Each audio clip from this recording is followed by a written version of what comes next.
लबनान में तेल अवीव में ड्रोन हमला हुआ है। तेल अवीव के हरजलिया में एक इमारत पर हमला हुआ, किसी के घायल होने की सूचना नहीं। लबनान के बॉलबेक में इजरायली सेना का ताबड़तोड़ हमला। देर रात इजरायली सैनिकों ने हिजबुल्लाह के गढ़ बॉलबेक पर हवाई हमला कर दिया। हिजबुल्लाह ने इजरायल पर किया पलटवार, एक के बाद एक दागे गए रॉकेट। इजरायल के अक्का शहर में दागी गई कई रॉकेट। इजरायल के ताबड़तोड़ हमलों से दहला बेरूत। एक दिन में हमले में 22 लोगों की मौत की खबर सामने आई है। कई इमारतें जमींदोज हो गई। और आगे बढ़ेंगे और आपको बता दें कि मिडिल ईस्ट में तनाव के बीच अब बेरूत में घातक इजरायली हमला किया गया है। बेरूत में 2 क्षेत्रों में इजरायली हमले हुए हैं, जिसमें कई लोग घायल हो गए।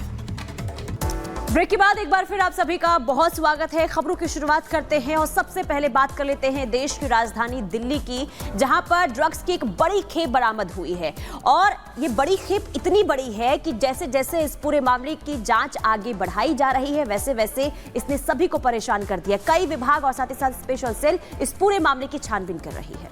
और स्पेशल सेल ने पूरे ड्रग सिंडिकेट की कुंडली तो खोलकर रख दी है, लेकिन अब भी ऐसे कई सवाल हैं जिनके जवाब जानना अभी भी बाकी है। इस रिपोर्ट से समझिए पूरा मामला क्या है।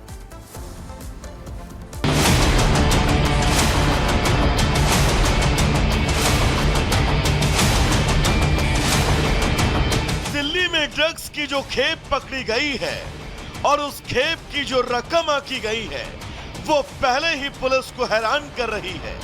और जैसे जैसे पुलिस इस जांच के पन्नों को पलट रही है, उसकी हैरानी बढ़ती जा रही है। अब तक पुलिस ने जो जांच की, उससे न सिर्फ चौंकाने वाले खुलासे हुए, बल्कि ड्रग कार्टेल के उस गिरोह का भी पता चला जो ये पूरा ऑपरेशन चलाता है। 7,600 करोड़ रुपए की जो ड्रग्स जब्त हुई है, इसमें अब तक 7 लोग गिरफ्तार किए गए। विदेशी पैसा लगे होने की वजह से अब इसकी जांच ईडी भी कर सकती है। ईडी ने शुक्रवार को मामले से जुड़े और सबूत जुटाने के मकसद से छापेमारी की। ये छापेमारी दिल्ली, एनसीआर, यूपी और मुंबई में कई जगहों पर की गई।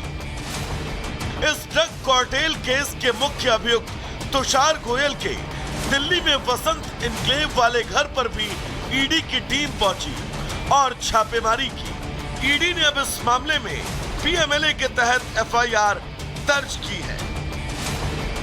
दिल्ली से जब्त 7,600 करोड़ की ड्रग्स मामले में अब ईडी ने भी अपनी जांच शुरू कर दी है। दिल्ली पुलिस की स्पेशल सेल ने जो एफआईआर दर्ज की थी, उसी को ही ईडी ने टेक ओवर किया और मुकदमा दर्ज कर जांच शुरू की।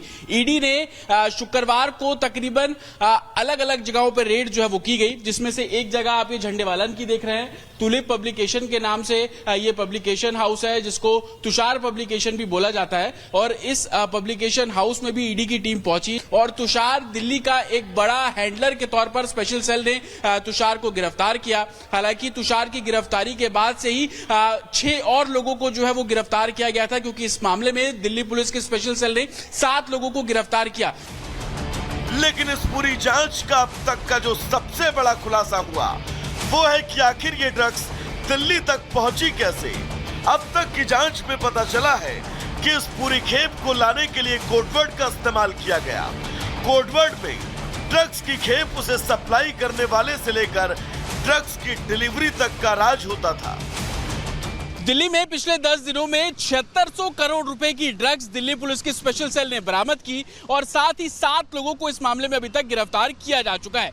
पूछताछ में इन 7 ने कई बड़े खुलासे किए हैं। इन 7 आरोपियों ने बताया कि कैसे विदेश में बैठा वीरेंद्र बसोया इनको डायरेक्शन देता था कि भारत में किस जगह पर कितनी ड्रग्स की सप्लाई करनी है। साथ ही पूछताछ में यह भी पता लगा कि विदेश में बैठे जो हैंडलर है, वो कोडवर्ड के जरिए भारत के अंदर ड्रग तस्करी का जो एक तरीके से गौरख धंधा है, उसको अंजाम देते थे। जब कोडवर्ड का राज खुला तो पूरे सिंडिकेट का एक एक चेहरा सामने आने लगा। स्पेशल सेल ने जांच में पाया, दिल्ली पुलिस ने यूके नेशनल समेत 6 आरोपियों के खिलाफ लुकआउट सर्कुलर भी जारी किया। ड्रग्स के पकड़े जाने से पहले ही यूके का वो नागरिक फरार हो गया। स्पेशल सेल के सूत्रों का कहना है कि आरोपी तुषार लैटिन अमेरिकी नेटवर्क के लिए काम करता था। इस काम में उसके साथ यूके में बैठा वीरेंद्र बसोया भी शामिल है। जांच में जानकारी भी सामने आई कि तुषार अक्सर ड्रग्स रखने के लिए भीड़ भाड़ वाली जगहों का इस्तेमाल करता था ताकि किसी को शक न हो। ड्रग तस्कर तुषार को इस काम के लिए 15 करोड़ रुपए मिलते थे। ड्रग्स के इस जाल का भंडाफोड़ होने के बाद अब सवाल ये कि तुषार जिस ड्रग्स को विदेश से ला रहा था वो आखिर किस रास्ते से ला रहा था, क्योंकि ड्रग्स की इतनी बड़ी खेप यूं ही दिल्ली तक नहीं पहुंची, तो क्या इसमें कोई और भी किरदार शामिल है? Bureau report, Republic Bharat. बात करते हैं बांग्लादेश के हालात के बारे में, क्योंकि बांग्लादेश में कुछ कट्टरपंथी किस तरह से सत्ता को चुनौती दे रहे हैं ये तो आए दिन देखने को मिल रहा है। और अब हालात वहां पर ये हो चुके हैं कि वहां हिंदू अपने तीज त्योहार को सुरक्षित तौर पर नहीं मना सकते। बिल्कुल, और ये एक बार फिर से देखने को मिला। दरअसल नवरात्रि के मौके पर कट्टरपंथियों ने कई पंडालों में